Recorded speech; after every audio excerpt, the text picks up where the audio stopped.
Number 10, that's not garbage. Ingrid Line, a 40-year-old mother of 3 from Seattle, Washington, was brutally murdered back in 2017 after coming home from a Mariners baseball game.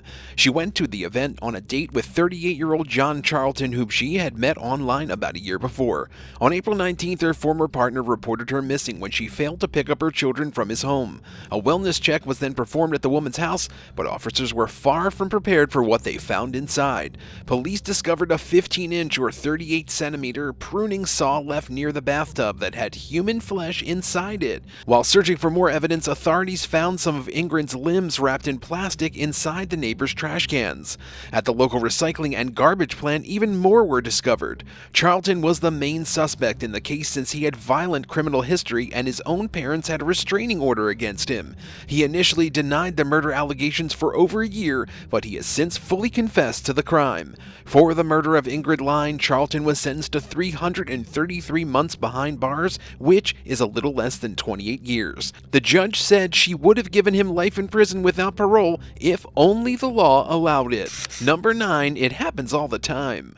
Colin Baldassar was accused of killing and decapitating his own 70-year-old mother in a quiet neighborhood in Shoreline, Washington. Laurie Collins, Baldassar's mother, was a budget manager for Seattle Pacific University. The day she was killed, her neighbor noticed that her car was still parked in her driveway when she should have been at work.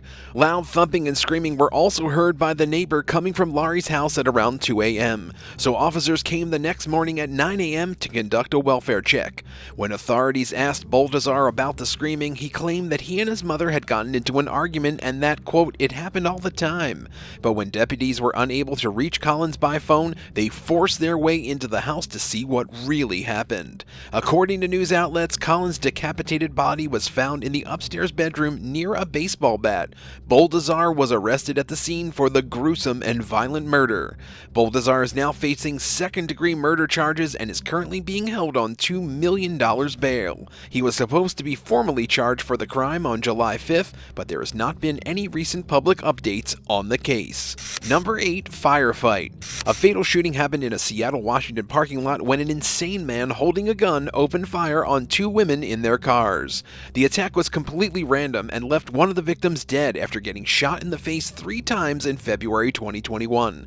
The shooter was identified on social media as Greg Taylor by one of the man's friends. There were several witnesses to the crime and many of them called 911 after hearing multiple shots being fired.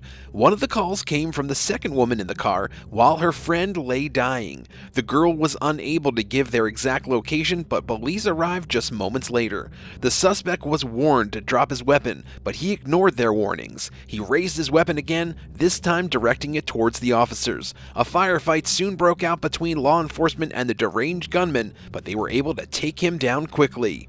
Officers then turned their focus towards finding the 2 victims that had been shot at. They found the girls, but one of them had already died before they arrived. The name of the women were not released, but they found no connection between them and the suspect. The terrible tragedy serves as a reminder that accidents like this can happen at any time or place, and that people are capable of carrying out awful crimes even on complete strangers. Number 7, Alexander J. 62-year-old Kim Hayes was on her way to work at Harborview Medical Center, where she served as a nurse when she was attacked by a homeless man. Seattle has been plagued by crimes from homeless encampments over the last few years. In March 2022, Hayes was targeted by 40-year-old Alexander J. while she made her way through the Chinatown International District. She was walking up the stairs when, out of nowhere, Jay grabbed her and threw her roughly down the cement steps. The healthcare worker suffered 3 broken ribs and a broken clavicle. She was rushed to the same hospital that she had worked at for 25 years and received surgery from her colleagues to treat her injuries. Apparently, this was not the first time Jay had a run-in with the law. He had a long criminal history, including theft, charges of burglary, drug possession, selling stolen property, multiple counts of domestic violence, and auto theft. On top of all of that, he had been given 15 bench warrants for failing to show up to his hearings. Also, it's since been reported that within hours of him pushing Hayes down the stairs, he stabbed another woman and beat another man to death at a nearby Metro Transit bus stop. Alexander J. was charged with murder and 2 counts of second-degree assault and is currently behind bars on $5.6 million bond. He's set to appear in court on August 29th, but no news has been released regarding his sentencing. Number 6, STARBEAST. A woman from Vancouver, Washington Washington was denied a restraining order against her estranged husband just before he viciously stabbed her to death on November 7, 2021. Monica Murrah, or Star as she was nicknamed, had a rocky relationship with her husband Michael Murrah. She stated on several occasions that Michael had threatened to kill himself while they were arguing, and even went as far as putting a knife by their bed when they'd fight. Michael also allegedly choked and hit Star many times while high on drugs. Star claimed her husband had also physically abused their 7-year-old son and that she was scared for their lives. Unfortunately, Star's attempts to receive permanent restraining orders against Michael was denied by a court in August 2021 thanks to insufficient grounds just months before her murder.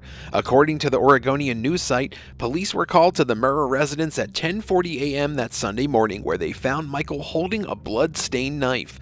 They soon discovered Star's body with multiple stab wounds in her neck. They rushed her to the hospital, but she was later pronounced dead from her injuries. Their young son was also at home at the time of the attack, but was thankfully left unharmed. When questioned by the authorities, Michael claimed that he'd killed Star, which he'd called STARBEAST, to fulfill a prophecy. The man was obviously beyond delusional, maybe partly due to his extensive substance abuse problem, but he was still taken into custody for the crime. For the gruesome killing of Mania Star Murray, Michael was charged with first-degree murder and held on $2 million bail, set to be arraigned on November 19th. In Clark County Superior Court, he pleaded not guilty and was ordered to undergo a competency evaluation by the judge. Since then, there have been no updates regarding the case, and his trial date is still on hold. Do you think there was an actual prophecy, or do you think Michael was just crazy? Let us know in the comments below, and don't forget to subscribe.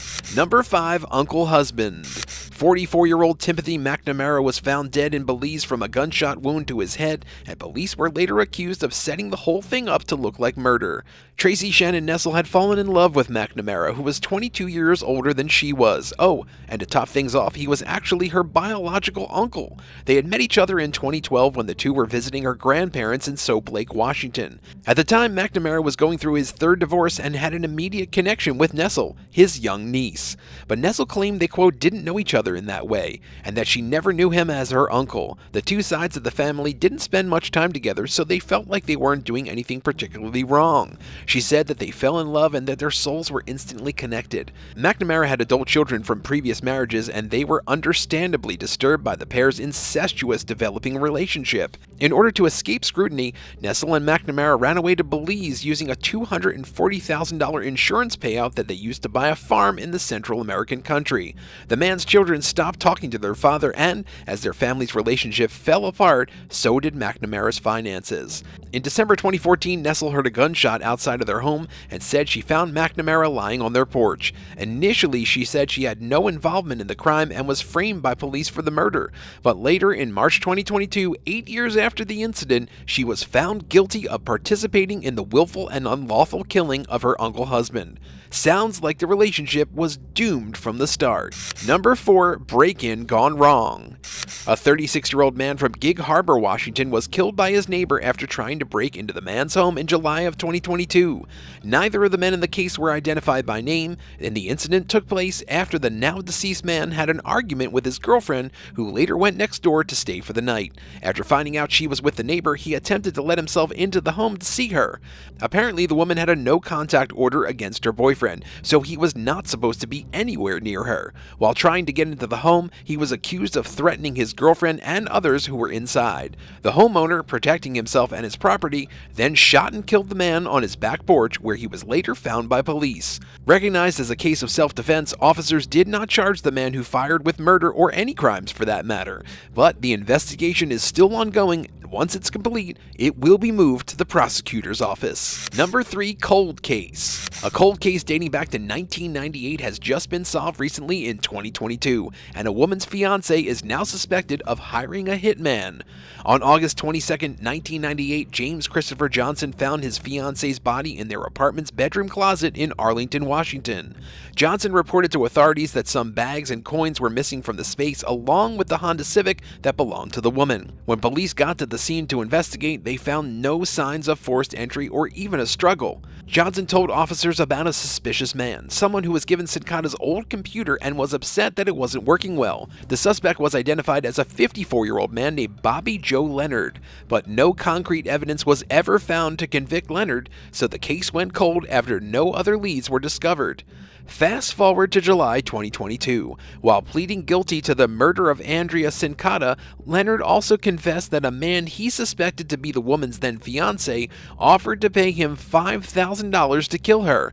But this allegation has not yet been proven, and Johnson was placed under home confinement until his next trial that will take place on September 12th. Number 2. Revenge.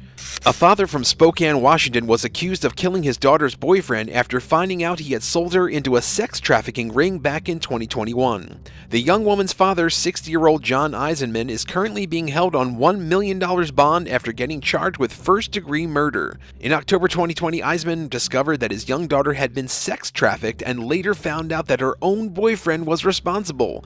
One night, Eisenman found out where the boyfriend would be and drove him to his location in Airway Heights. He waited for the 19-year-old to arrive and then abducted him. He tied him up and put him into his car's trunk before hitting him in the head with a cinder block and stabbing him to death. Eisenman then abandoned the vehicle in a remote area with the body still left inside. The remains of the girl's ex-boyfriend were not found until a year later, and Eisenman was charged with first-degree murder. But new evidence suggests the boy had nothing to do with the sex trafficking allegations at all, and that Eisenman was high on methamphetamine when the murder took place. Number 1. Capitol Hill Massacre. A party turned into an absolute nightmare back in March of 2006 when a man with a gun decided to end the lives of 6 innocent people. Kyle Huff was at a party after the Better Off on Dead rave on March 24th in Seattle, Washington. He kept to himself for most of the night though, until about 6 a.m. when he left the event to retrieve some guns from his truck.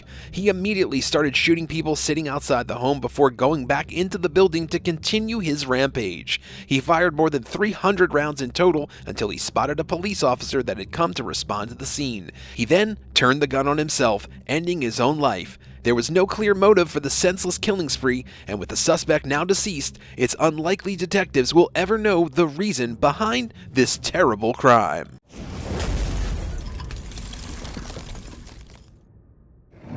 Number 10. Chemical killing.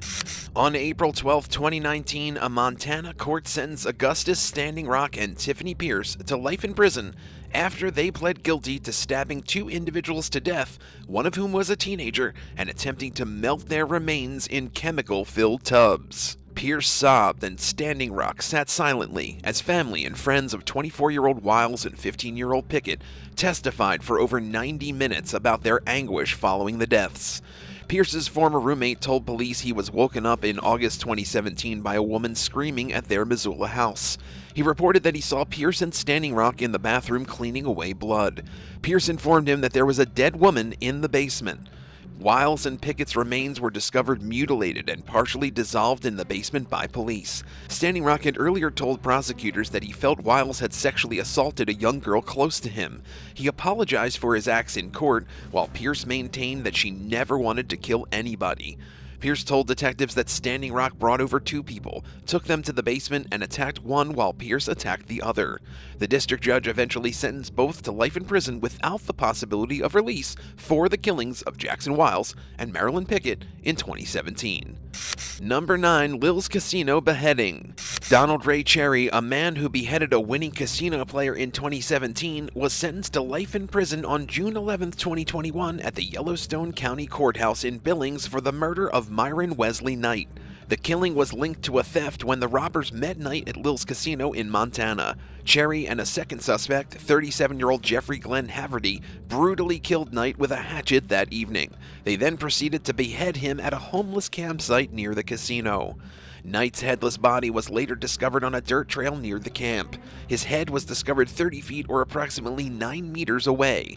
It was wrapped in a towel and buried beneath a pile of leaves. According to a medical examiner, Knight was most likely still alive when they began cutting off his head. Cherry later confessed in court that he and Haverty robbed and murdered Knight. The men were frequent visitors to the casino. They had known each other prior to the deadly encounter. That day, though, Knight had won $120 at the casino, but he quickly delivered the money to a casino staffer for safekeeping. Knight had only $6 on him when he was killed by the two.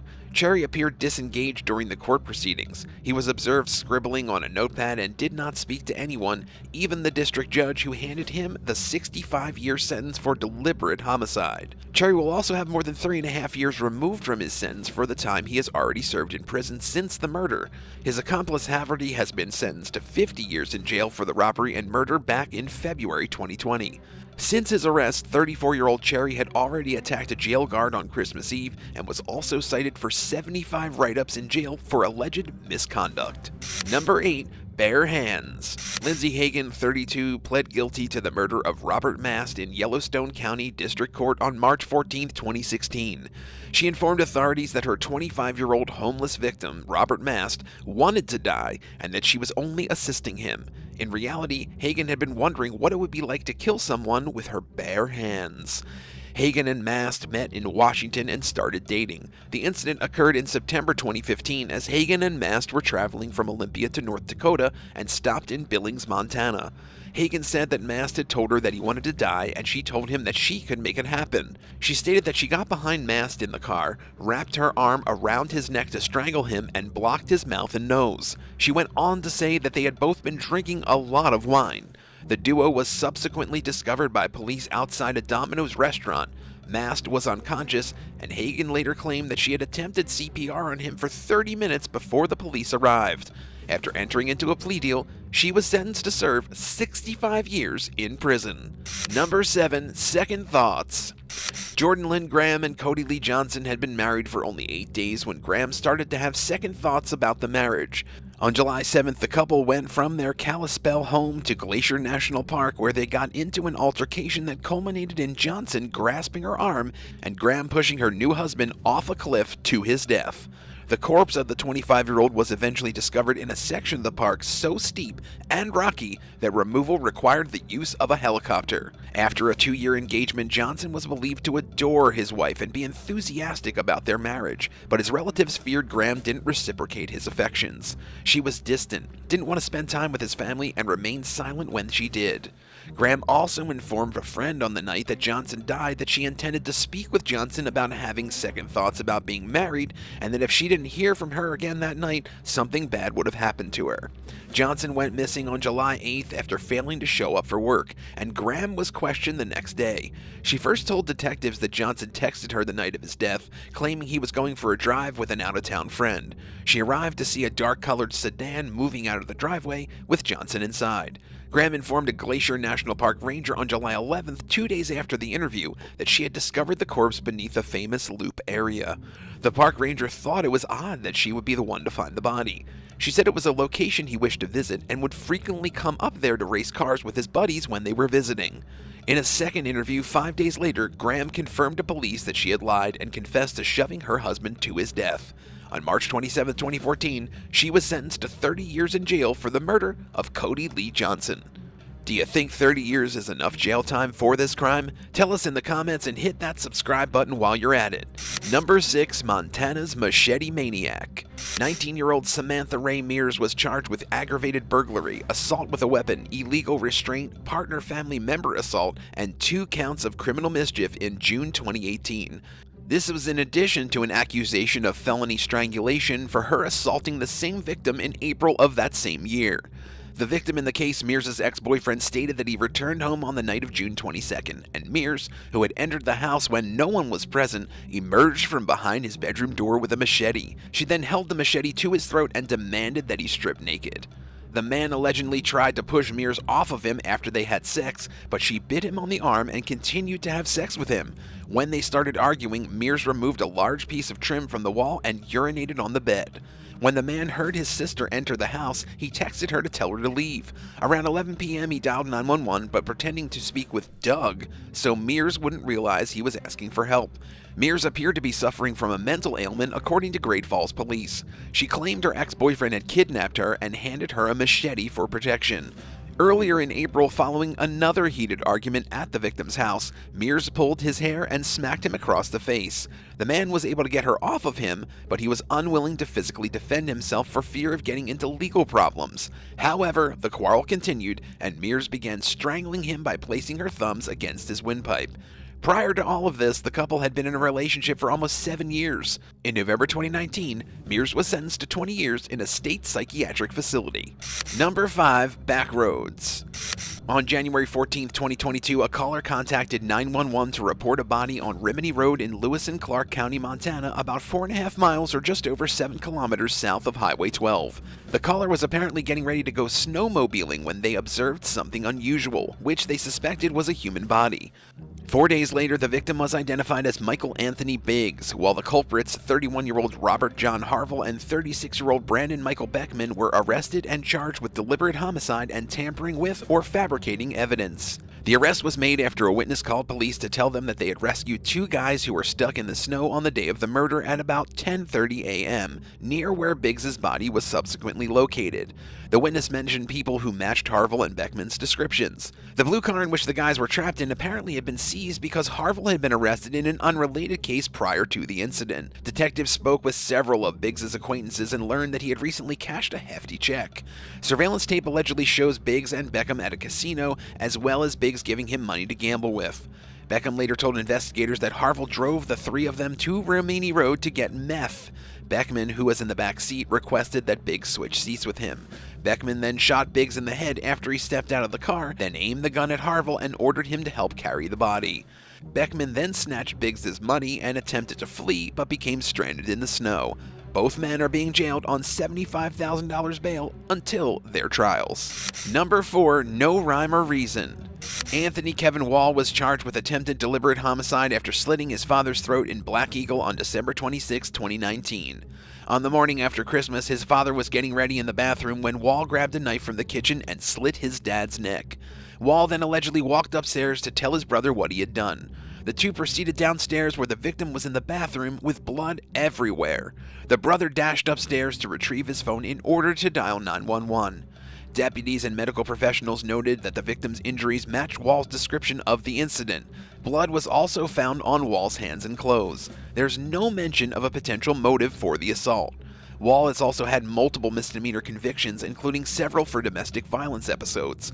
His bail was set at $200,000, and on November 3, 2021, the 57-year-old was sentenced to 40 years in Montana State Prison, with 20 of those years suspended after agreeing to plead guilty to attempted deliberate homicide.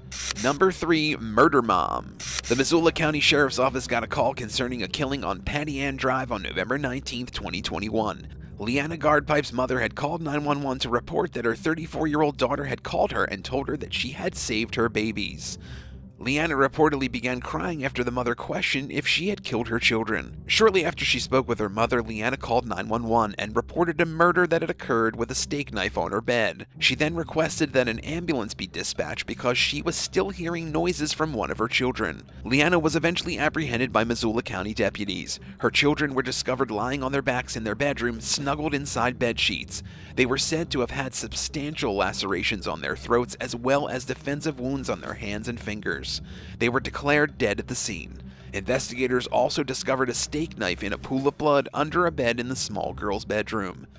Leanna was ordered to undergo mental health examinations, and her arraignment was set for later this year. Her bond was set at $10 million, and she was booked into the Missoula County Detention Center. Number 2. Dysfunctional. James Sasser Jr., his wife Patricia Batts, and 14-year-old James Sasser III were arrested on allegations of murdering James Alex Hurley on February 12, 2020.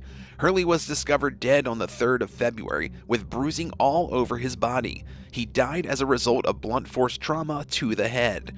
Hurley's uncle, James Sasser III, is said to have killed him by hitting him over the head with a wooden paddle. In October 2020, Sasser III pled guilty to purposeful homicide and will be sentenced when he reaches the age of 18. Sasser Jr., for his part, did not assist Hurley when Sasser III attacked the youngster and promoted physical and verbal abuse from other family members, as evidenced by video footage in court, which revealed verbal abuse and humor created out of Hurley's physical abuse. Hurley had relocated to West Yellowstone for a year to spend time with his father, Batts' son. but he then had to move in with his grandparents when his father died, which resulted in his premature demise.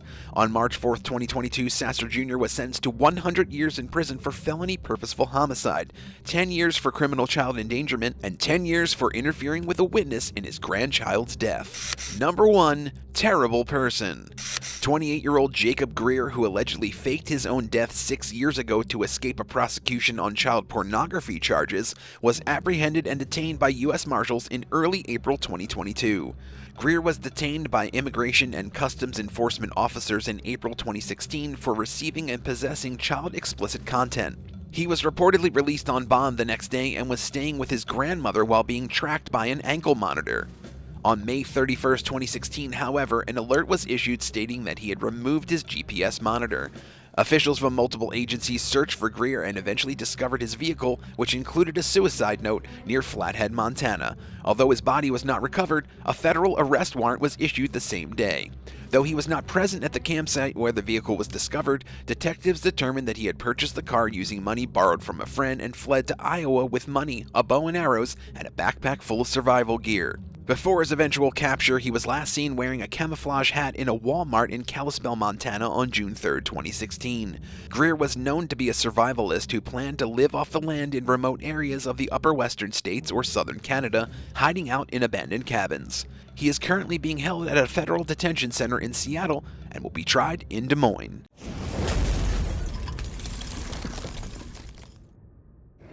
Number 10. Playboy. Sylvie Cachet was a highly qualified fashion designer and worked for big company names like Victoria's Secret. She even became their head swimsuit designer for a while. She later met Nicholas Brooks, who had just dropped out of college and was struggling to keep up with his job. They soon started dating and became the classic on and off couple. On December 9, 2010, around 12:30 a.m., Cachet told the clerk of the hotel they stayed at that her boyfriend had accidentally set their room on fire. Apparently, he left lit candles behind the bed while he got high on drugs. They were able to put out the fire before anything happened, but the couple didn't want to stay because of the smoky smell. So, they moved to room 20. Around 2 a.m., the staff of the hotel started getting a bunch of complaints from other guests about water dripping through the ceiling from the room. So, staff made their way there and knocked on the door. But no one answered. Eventually, they just let themselves in. Once they got into the room, they discovered Cachet's lifeless body sitting in an overflowing tub. The ambulance was called and paramedics tried to save her with CPR, but they were too late. Sylvie was pronounced dead on the scene at exactly 3:33 a.m. When police inspected her body, they found marks on her neck that showed signs of strangulation, as well as a bite mark on her hand. The autopsy confirmed she'd been held underwater and strangled. Brooks was questioned after the body was found since he was the last person to see her. According to him, he found someone he knew that night and went to have a few drinks with him, but the police managed to get a search warrant and found his DNA on the bathtub and faucet at the murder scene. Brooks was soon arrested and charged with his girlfriend's death. During the trial, he pled not guilty to all charges but was convicted for second-degree murder. Nicholas Brooks was sentenced to 25 years in prison and will be eligible for parole in 2038. Brooks was also supposed to pay Cachet's family $12.5 million as a part of the civil judgment and restitution fees. Despite being jailed, he still received royalties from the music his Oscar-winning dad, Joseph Brooks, wrote. So, Cachet's family decided to file a lawsuit to prevent him from getting any more of the money, at least until he pays them back in full. But he still hasn't given the family a single penny despite getting hundreds of thousands of dollars while in prison. Number 9. Box truck. New York City is known for insane amounts of traffic. 24-year-old Molly Pearson was going about her day on a scooter when she was suddenly run over by a box truck in Brooklyn on November 2nd, 2021. According to the NYPD, she was completely thrown off her scooter near the intersection of Meeker and Skillman Avenue. Apparently, both the box truck driver and Pearson were turning onto Skillman when the driver ran her over. He probably didn't notice she was there. The ambulance was called and they arrived immediately. But Pearson was already extremely injured, and by the time she was transported to the hospital, she had passed away. According to Pearson's family, she was kind and had a bright future. She loved the outdoors and enjoyed hiking. She also followed the motto, "Never leave someone behind on the trail." So she would always make sure everyone got off the trail safely when she hiked. No one has recently been arrested as of yet, but police are still investigating the case. Number 8. $100 of death. 19-year-old Crystal Bayron Neves was a very anxious person who was well aware of how dangerous New York is. So, when she got a job at the local Burger King, she asked to work during the day instead of night just to be safe. But she wasn't given the morning shift she wanted and had to work during the early morning. On January 9th, 2022, her biggest nightmare came true. A man with a gun entered the fast food restaurant in a black mask around 1 a.m. He told her to give him $100, so she looked for the key to unlock the cash register. Once she unlocked it, she handed him the money, but the man shot her anyway. She was rushed to the hospital where they pronounced her dead. Right before he shot Crystal, the shooter also punched the manager of the restaurant in the face. After searching, police finally found the man and arrested him. The man was later identified as 30-year-old Winston Glynn. He was charged with robbery, murder, possession of a weapon, and use of a firearm. He is currently behind bars and will be sentenced at a later date, hopefully for many, many years. Have you ever been to New York City? What was your experience like? Let us know in the comments, and if you like this video so far, subscribe to see more. Number 7. Crazy Ex. On December 18th, 2022, 30-year-old Justin Moncada was gunned down by 31-year-old Adam Thomas. Apparently, Adam was a jealous ex and decided to kill his ex-girlfriend's new man. After the 911 call, police arrived at the crime scene to find Moncada with bullet wounds in his head. The police described the shooting as a domestic violence incident. Right after killing Moncada, Thomas aimed the gun towards his ex-girlfriend, Kelsey Ogondel, and pulled the trigger. But the chamber was empty, so she miraculously survived. Thomas apparently broke into the house through the front window and confronted the couple. According to Ogondel, the men wrestled at the front door for a while until Thomas shot him 10 to 15 times. He was charged with murder, attempted murder, robbery, burglary, and criminal possession of a weapon. Thomas and Ogondel broke up after he stole her car, crashed it, then abandoned it. So, you know, all the things a good boyfriend does.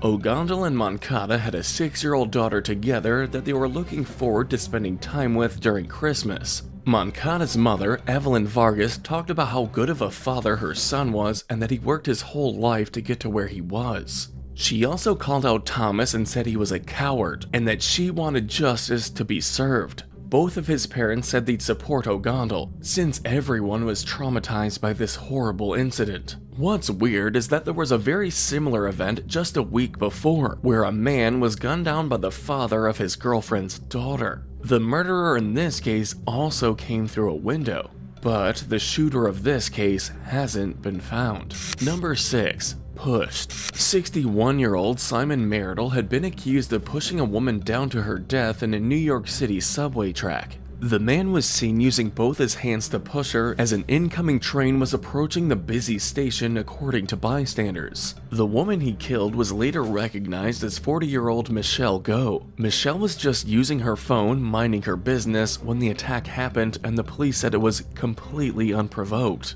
Michelle suffered from severe trauma all over her body and was later pronounced dead at the scene when authorities arrived. Marital was actually a homeless man who ran away right after the murder. He later turned himself in at a nearby police station. It turns out Marital already had a warrant out for a parole violation as well as 2 other violent felony convictions. Go herself actually used to spend her free time volunteering as an advocate for homeless people. Little did she know one of them would kill her.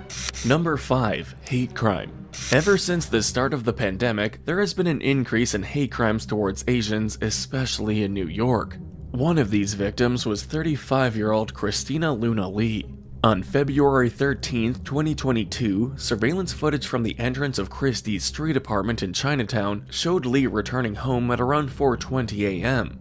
Right after she went in, the man followed her inside and closed the door behind him. He was later identified as Asamid Nash. He followed Lee up to the 6th floor where her apartment was and kept some distance between them to not make her suspicious. The moment she entered her apartment, Nash ran all the way to her door and pushed himself inside. Someone else in the building reported hearing a woman scream for help and called 911. When the police got there, they said they could hear her calling for help from inside, but they didn't go in. It's currently unclear why the officers couldn't go inside the apartment right away, but they heard the victim's screams suddenly go silent. At one point, Nash started imitating a woman's voice and told the police they didn't need any help.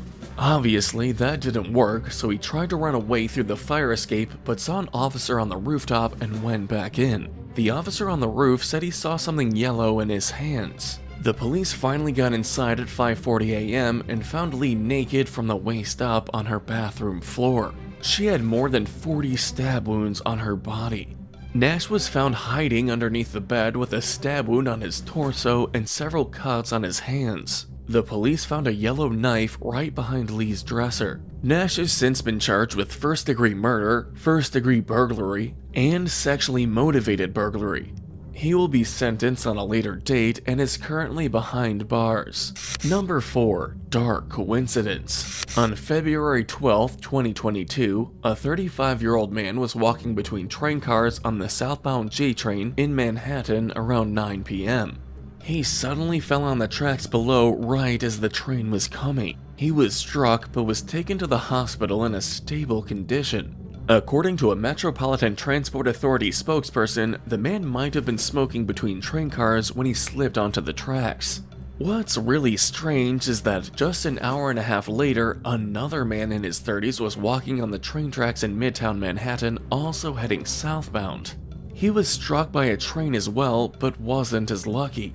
This man was pronounced dead at the scene by NYPD. Right before this happened, New York City Mayor Eric Adams made an announcement on February 11, 2022 of a citywide subway safety plan that would be aimed at reducing homelessness as well as crime. Number 3. Stabbing spree. One of the biggest tragedies that ever happened in New York City was the Maxim Jailman stabbing spree. On February 11, 2022, around 5 a.m., Jailman stabbed his stepfather to death in Brooklyn. This happened right after his argument with his mother about driving his stepfather's car. Apparently, Gelman thought DEA agents were going to come after him, so he is planning to run away to the Dominican Republic. After hearing the commotion, his stepfather came outside and started swearing at Gelman. So, Gelman took a knife and stabbed him over 55 times. After this, he took his stepfather's car and drove off. He actually ran over the crossing guard and broke her leg in the getaway process. Gelman went to a woman's house that he was reportedly obsessed with and stabbed her mother to death. He then waited for the woman, Yelena Bolchenko, to return home. Once she arrived, he stabbed her too 11 times until she was dead. But he wasn't done. He started driving his car faster and faster to get away from the crime scenes, only to crash into another vehicle. Gelman stabbed and killed the other driver, Arthur DiCrescento, after he confronted him about the crash. After stabbing him, Gelman ran over a pedestrian with his car, killing him too.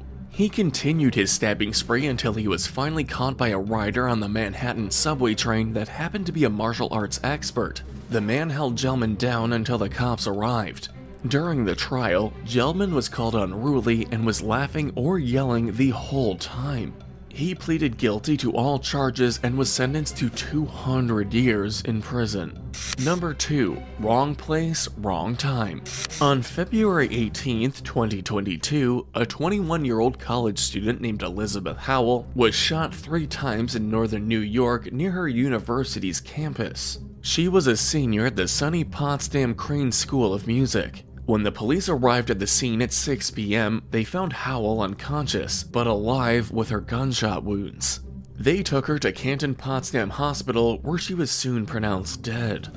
31-year-old Michael J. Snow was arrested and charged with second-degree murder on February 19th. Snow was not affiliated with the college at all, according to the school itself, and it's completely unclear as to how Snow and Howell were connected. Police are currently asking the public for any kind of information on Snow's whereabouts from 5 p.m. to 9 p.m. that night. Howell was a cellist that performed with the Crane Symphony Orchestra. According to Dr. Phil Neeser, the president of SUNY Potsdam, she was supposed to graduate this year. Her parents say she was at the wrong place at the wrong time. They also said Howell wasn't someone who had any enemies and wouldn't know someone that wanted to kill her. Number 1. Youngest victim.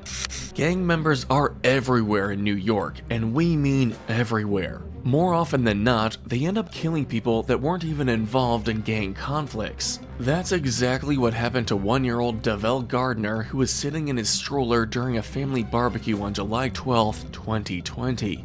The killer was 25-year-old Deshaun Austin, who was just one of 18 other gang members charged in a 63-count indictment.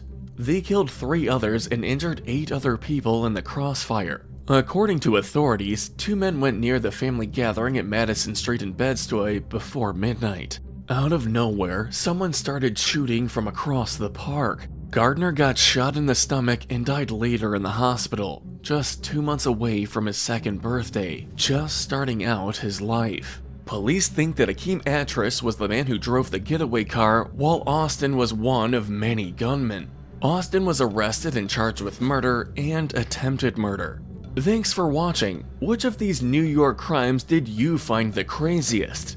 Do you know any other stories? Let us know in the comments, and if you enjoyed it, be sure to hit subscribe for more. See you next time on the Bad Badger.